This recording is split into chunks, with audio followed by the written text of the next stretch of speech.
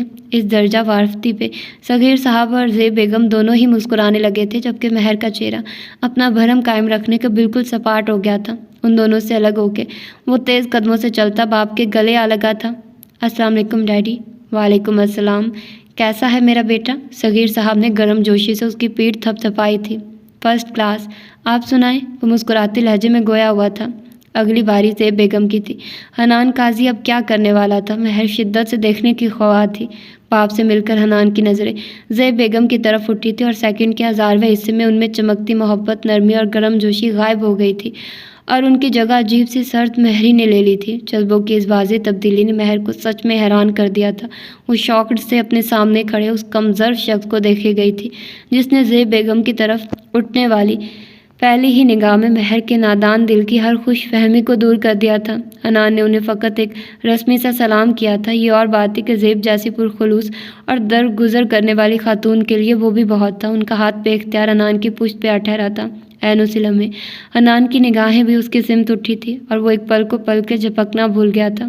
سیاہ دوپٹے کے حالے میں مہر کا چہرہ چاند کی طرح چمک رہا تھا، لیکن اس چمکتے چہرے پہ سجی اس کی بڑی بڑی شفاف آنکھوں میں حنان کے لیے واضح ناگواری اور غصہ الکورے لے رہا تھا، جسے محسوس کرتے ہوئے بے اختیار ٹھٹک گیا تھا۔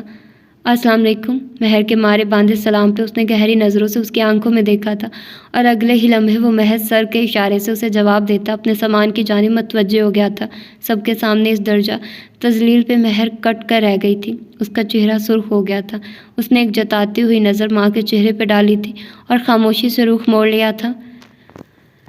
رات کا نہ جانے کون سا پہر تھا جب گہری نیند سوئی ہوئی انجم سوتے سے اچانک اٹھ بیٹھی تھی۔ ان کا دل بہت تیزی سے دھڑک رہا تھا۔ ٹیبل لیمپ روشن کرتے ہوئے انہوں نے اپنے دائیں جانب دیکھا تھا اور وہاں ابراہیم صاحب کو نہ پا کے ان کا بے چین دل بری طرح گھبرا گیا تھا۔ ابراہیم ملک کمرے میں کہیں بھی نہ تھے۔ تیزی سے خطبے سے کمبل ہٹاتی وہ اٹھ کھڑی ہوئی اور ننگے پاؤں ہی دروازہ کھول کر باہر چلی آئی تھی۔ جو ہی وہ لاؤنج میں داخل ہوئی ان کا دل دھک سے رہ گیا تھا۔ لیمپ کی نرم سی روشنی میں ابراہیم صاحب سامنے ہی صوفے پہ دونوں ہاتھوں میں سر گرائے بیٹھے تھے۔ ابراہیم، آپ ٹھیک تو ہیں نا؟ وہ اڑ کر ان تک آئی تھی۔ انہیں یوں اچانک اپنے روبرو پا کے ابراہیم ملک نے سرحد سے اپنے بہتے اشک صاف کیے تھے، لیکن ان کی آنکھوں اور چہرے کی سرخی بھید کھول گئی تھی۔ آپ رو رہے ہیں؟ انجم کو لگا تھا جیسے کسی نے ان کے قدموں تلے سے زمین کھینچ لی ہو۔ کچھ تو بولیے ابراہیم، آپ کیوں رو رہے ہیں؟ میرا بچہ تو ٹھیک ہے نا؟ متوش سی ہو کے انہوں نے چھوڑ کا کندھا ہلایا تھا۔ ان کی یہ فکر، یہ تڑپ ابراہیم صاحب کا دل چیر گئی تھی۔ وہ خطبے سے ہر اختیار کھو بیٹھے تھے۔ نہیں مرا وہ بدبخت، کاش کہ وہ مر جاتا تو میرے نصیب میں یہ جلن، یہ رسوائی تو رقم نہ ہوتی۔ ایک جھٹکے سے ان کا ہاتھ ہٹاتے وہ اٹھ کھڑے ہوئے تھے۔ کیا کہہ رہے ہیں آپ؟ انجم نے سہمی ہوئی نظروں سے ان کی طرف دیکھا تھا۔ ہم ہار گئے انجم، تمہاری تربیت، میرا یقین، سب کچھ ہار گیا۔ تمہارا خوف صحیح نکلا، یہاں کی بے حجاب فضائیں ہماری شرافت و نجابت کو نگل گئی انجم۔ اور انجم بیگم کی کاٹو تو بدن میں لہو نہیں والی کیفیت ہو گئی۔ ان کی وحشت زدہ آنکھیں ابراہیم صاحب کے شکستہ چہرے پہ جم کر رہ گئی تھی۔ شادی کر لیا نا اس نے؟ سینے پہ ہاتھ رکھے انہوں نے کانپتی آواز میں اپنے بدترین خدشے کا اظہار کیا تھا۔ ان کی سادگی ابراہیم ملک کے لبوں پہ تلخ مسکراہٹ بکھیر گئی تھی۔ تم بہت پیچھے رہ گئی انجم۔ ہمارے بیٹے نے وہ کارنامہ انجام دیا ہے جہاں ہمارا ذہن پہنچ بھی نہیں سکتا۔ انہوں نے ایک پل کو رک کر اپنی ہمت مجتمع کی۔ وہ ایک امریکی لڑکی کے ساتھ وہاں بغیر شادی کے رہ رہا ہے۔ اور انجم ابراہیم کو لگا تھا جیسے پورے گھر کی چھت ان کے سر پر آ گری ہو۔ وہ پھٹی پھٹی آنکھوں سے اپنے شریک حیات کو دیکھتی صوفے پہ گر سی گئی تھی۔ انجم، ابراہیم صاحب تڑپ کر آگے بڑھے تھے۔ ان کے بازوؤں کا سہارا ملتے ہی انجم بیگم بری طرح رو پڑی تھی۔ ایئرپورٹ سے گھر پہنچنے پر مہر سیدھی اپنے کمرے میں چلی آئی تھی۔ تنہائی میں اس نے اپنے اندر جلتے ہوئے احساس تذلیل کو جی بھر کے آنسوؤں کی صورت پہنے دیا تھا۔ عجیب بات تھی، لیکن گھر والوں میں سے کوئی بھی اسے دوبارہ بلانے کے لیے نہیں آیا تھا۔ شاید سبھی اس کی کیفیت سے واقف تھے، اور پھر یوں ہی روتے روتے اس کی آنکھ لگ گئی تھی۔ جو اب کہیں جا کے شام میں کھلی تھی۔ طبیعت اتنی مقدر ہو رہی تھی کہ کچھ بھی کھانے کو دل نہیں چاہ رہا تھا، لیکن ایک گرم پیالی چائے کی طلب بڑی شدت سے محسوس ہو رہی تھی۔ اس نے اپنا دوپٹہ اٹھا کر شانوں پہ پھیلایا تھا اور دروازہ کھول کے نیچے چلی آئی تھی۔ اپنے لیے ایک اسٹرانگ سا کپ چائے کا بنا کر وہ مگ اٹھائے باہر لان میں آ بیٹھی تھی۔ سمٹتی دھوپ اور قدم جماتی شام میں وہ آسمان کی نیلگو وسعت پہ نگاہ جمائے چائے کی چسکیاں لے رہی تھی، جب اپنے پیچھے کھٹکے کی آواز سن کر اس نے یوں ہی پلٹ کر دیکھا تھا اور صغیر صاحب کو وہاں کھڑے دیکھ کر وہ بے اختیار سیدھی ہو بیٹھی تھی۔ آئیے ڈیڈی، اس نے اپنے لہجے میں بشاشت پیدا کرنے کی کوشش کی تھی۔ صغیر صاحب نے ایک نظر اس کی سوجی ہوئی آنکھوں پہ ڈالی تھی اور دھیرے دھیرے قدم اٹھاتے اس کے پاس آ کھڑے ہوئے تھے۔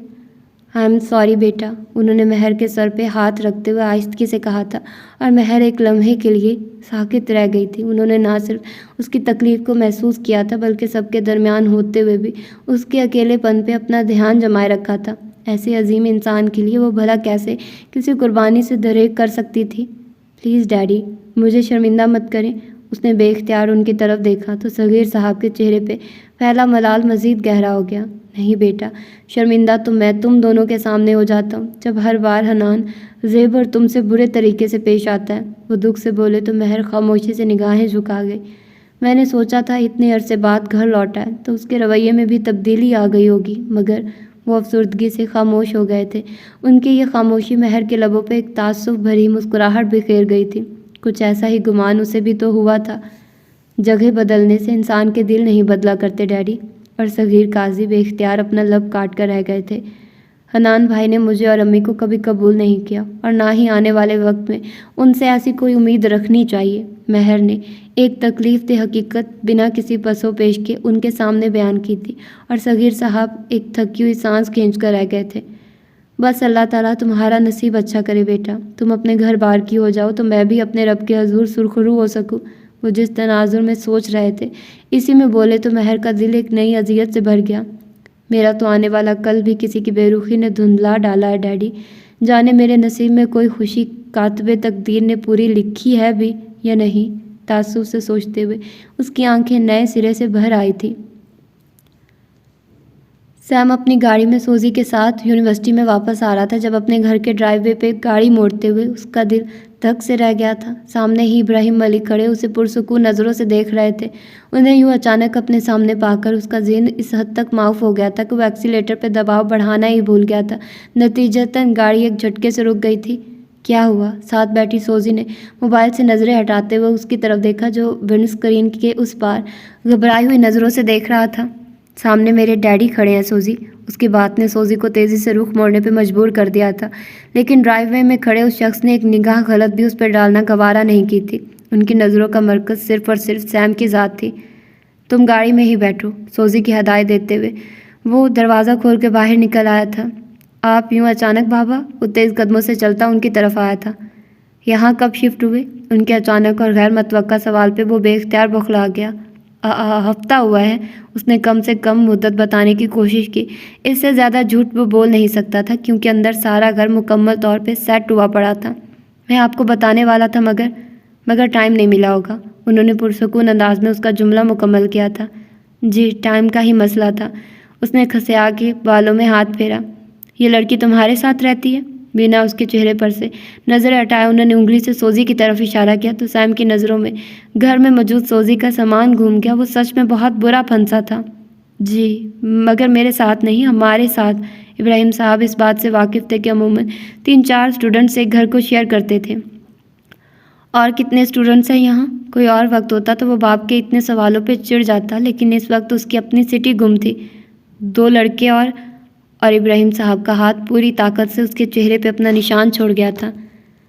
چٹاخ کی آواز نے گاڑی میں بیٹھی سوزی کو دم بخود کر دیا تھا۔ اس کا ہاتھ تیزی سے اس کے کھلے منہ پہ آ ٹھہرا تھا۔ مرد بنو مسٹر سیم، اور مردوں کی طرح اپنے دھوکے کو آن کرنا سیکھو۔ اسے گریبان سے جکڑے وہ سرد لہجے میں گھر آئے تھے اور سمروز ان کے منہ سے اپنے لیے پہلی مرتبہ سیم سن کے ساکت رہ گیا تھا۔ تم نے ابراہیم ملک کو کیا سمجھا تھا؟ کوئی بیوقوف یا الو کا پٹھا جس کی ناک کے نیچے تم رنگ رلیاں مناتے رہو گے اور اسے خبر تک نہ ہوگی؟ اس کی آنکھوں میں دیکھتے وہ غصے سے چلائے تو سوزی کے سامنے اس درجہ تذلیل پہ سیم کا چہرہ شدت جذبات سے سرخ ہو گیا۔